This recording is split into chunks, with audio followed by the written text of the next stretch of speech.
So, we were expecting a YouTube poop, eh? Well, too bad, because I don't have Sony Vegas. So yeah, when April Fool's comes around, I usually make a video where it advertises something, and then the video is just some random piece of music that plays throughout the rest of the video. And for this year, I decided not to do that, because I felt like 3 was enough, so this time I'm just going to be talking about random stuff that just comes to my mind. Crash Bandicoot Insane Trilogy. Still looking forward to that game. The new screenshots and the gameplay looks great and all, so yeah, still hyped for it. One interesting thing about this game is that I lost a bet with a friend of mine over this. Before it was officially announced, there were some teasers popping up on the internet about Crash's return, and I really wasn't buying it because they just took stock images from past material, slapped it into Photoshop, and called it a night. And I've been on the internet long enough to know that's the most easiest way to tell that a poster is fake. But my friend was sure that Sony was up to something with all of that, and we were constantly fighting and arguing over this, and we finally decided to make a bet to see if there would be a Crash Bandicoot announcement in 2016. If I win, he buys me something and mails it to me, and if I lose, then I have to pay him money for a Nintendo eShop card. So we pretty much waited for E3 of 2016 to come around.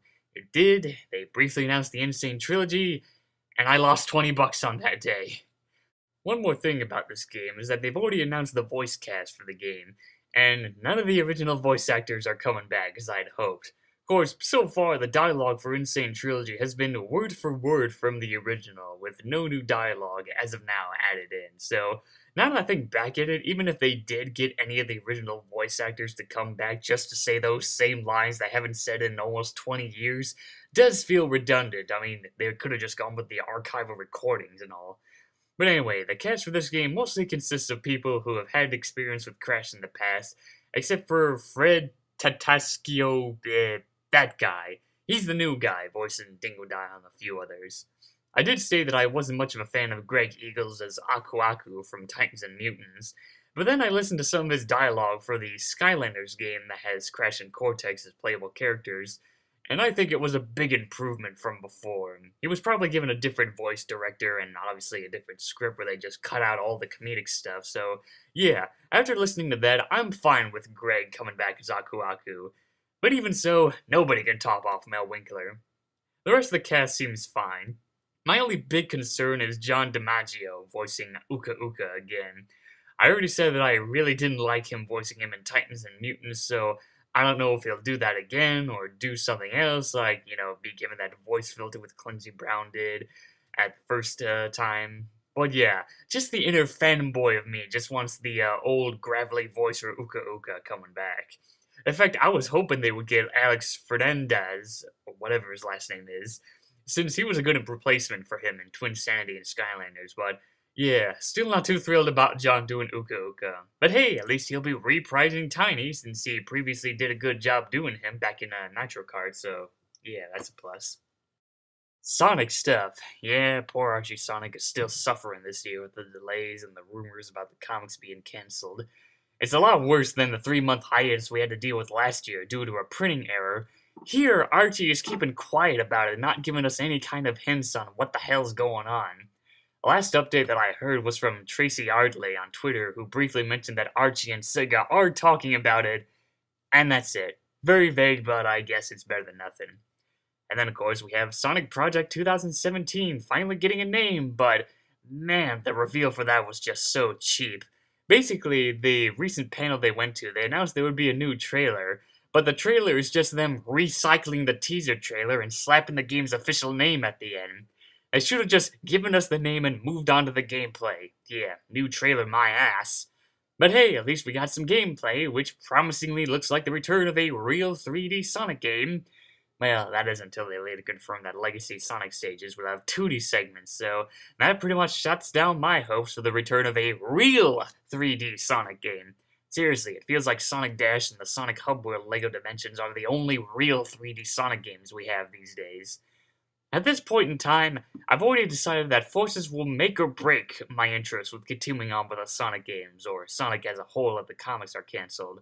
I'll still enjoy playing the Sonic games that I played in the past and whatnot, but as for anything after Forces, I ain't going near them. Oh yeah, then Flying Battery Zone's coming back in Sonic Mania, but yeah, I still don't give a damn about Mania. I've already said this before and I'll say it again. How the hell is this game gonna be any different from all the truckloads of fan-made games we already have? Because it just feels like this game is getting the Street Fighter X Mega Man treatment. And yes, I still refuse to play it. I don't care if it gets good reviews, I don't care if people say it plays great, I don't care if it gets ported onto multiple consoles. It's not for me. The game is being sold, marketed, and advertised only for classic Sonic fans, and clearly, I'm not one of them.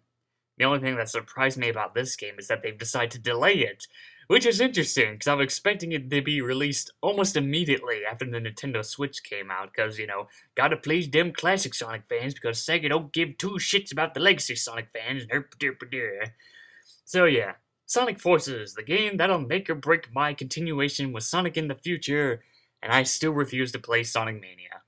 Brony reviewers. I've already said this before, but yeah, I'm a brony and I like friendship is magic and blah de blah. So this time I'm going to be talking about my personal thoughts on those fancy broner reviewer analyses people on YouTube. DigiBrony, one of the earliest brony reviewers that I discovered, seemed kinda cool at first, but over time his videos haven't aged well, and for some reason he looked like a stoner in some of his last videos. Oh well, he's retired now, so it feels like he just came and went. Brony Curious, a guy with very critique opinions, at least from the videos that I remember. And just like Digi, he's also retired as well. I think he called it quits after Season 4 or something. But still, his videos are pretty good. I love Kim Possible a lot. In some ways, this girl kinda scares me. She's a fangirl for Discord's voice actor, and she's had a fair share of drama. Something about stealing source models from the Friendship is Magic animators, then issuing an apology, and then went absent for months due to chronic pain, and now she's back to normal and everything, but yeah, my memory's still a bit fuzzy on what was going on. Still find it humorous that her username implies that she's a Kim Possible fan, and I don't blame her. I liked the show too, back in the old days. Sketchy the Changeling, probably the only reviewer I bothered subscribing to. He's a lot more laid back and gets down to the point with his critiques, and I'm sure he's made a lot of enemies for not liking Pinkie Pie, just like how I've made plenty of enemies for not liking Sonic Colors. It also feels like he's one of the few brony reviewers to review the comics from IDW, which is nice. I've read a good chunk of them, and they're pretty good for the most part. Dr. Wolf. Haven't seen that many of his stuff, but he is interesting. And he was also part of that whole where's the fair use drama with some of his videos getting questionable claims for no reason. And I can relate to that, even though I wasn't that heavily affected, unlike everybody else was back then. And finally, there's Silverquill. Yeah, this guy.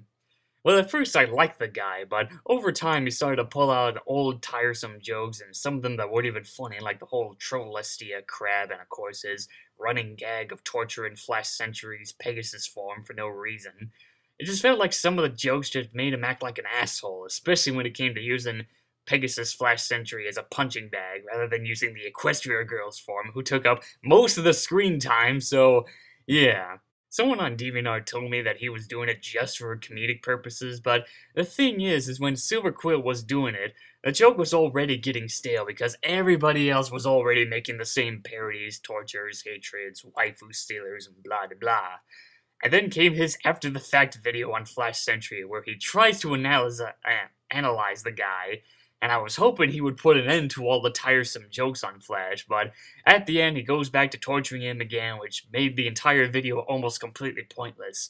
So the ending to me just sounded like he was saying, so does that mean I'm gonna stop making those tiresome jokes of torturing Flash Century? Of course not, I'm gonna continue milking the ever-living shit out of this dead horse, so fuck you!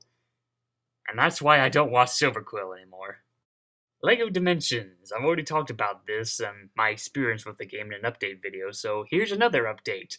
As you can see, my LEGO Dimensions collection has grown at a very frightening rate. At first I tried collecting characters with specific abilities to clear obstacles, but then it later became a gotta catch 'em all phase. So as of Wave 7.5, I have all of the different playable characters in the game. Except Supergirl, because she's a real pain in the ass to find. Sure, Aquaman was annoying for that one specific ability, but at least he was a common figure and not that expensive. Supergirl, on the other hand, is like, you gotta pay $90 for the second edition of the PS4 version, or waste $30 to $50 on eBay just for that one figure. Oi. But anyway, going through the other hub worlds and levels was fun, and yeah, the story packs for Year 2 were mostly just promotional purposes, but at least they try and introduce some more gameplay elements with the new Keystone abilities. Still dealing with glitches and crashes here and there on the PS3. One of them involves going to the Gremlins Adventure World, and every time I go into the cinema, the game freezes at the loading screen. Is anyone else dealing with this problem, or am I just cursed with this copy? But yeah, still enjoying that game and looking forward to the upcoming Goonies level pack and the Beetlejuice pack, which really surprised me to see that film in the game. And that wraps up this April Fool's video of random rambling and false advertising and blah blah blah blah. Yeah, hopefully I can try and get at least some of the episodes. I'm hoping to get at least the 75th episode special done for Forgotten Media before I fly over to Japan and all that jazz. So that's all I have to say, or that's all I can think about talking about. So, yeah, bye.